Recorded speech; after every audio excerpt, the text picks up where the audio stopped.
Ang pagong, alam mo, dinadala ang kanyang bahay sa kanyang likod. Kahit anong pilit niya, hindi siya makakaalis ng bahay. Sinabi nila na pinarusahan siya ni Jupiter, dahil siya ay tamad na manatili sa bahay na hindi siya pupunta sa kasal ni Jupiter, kahit na kapag na iniimbitahan siya. Pagkaraan ng maraming taon, nagsimulang hilingin ni Pagong na pumunta siya sa kasalang iyon.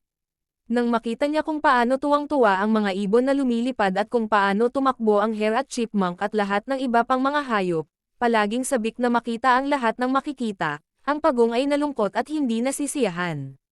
Nais din niyang makita ang mundo, at naroon siya sa isang bahay sa kanyang likod at maliit na maiikling binti na halos hindi makaladkad sa kanya. Isang araw nakilala niya ang isang pares ng itik at sinabi sa kanila ang lahat ng kanyang problema.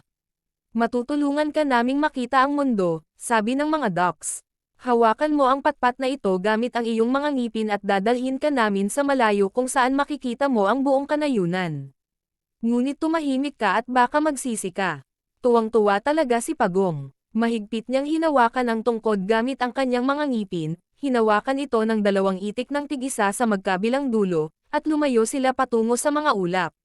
Maya-maya lang ay may lumipad na uwak. Siya ay labis na namangha sa kakaibang tanawin at sumigaw, tiyak na ito ang hari ng mga pagong. Bakit naman, simula ng Pagong. Ngunit nang ibuka niya ang kanyang bibig upang sabihin ang mga hanggal na salitang ito ay nawala ang pagkakahawak niya sa patpat, at siya ay nahulog sa lupa, kung saan siya ay durog-durog sa bato.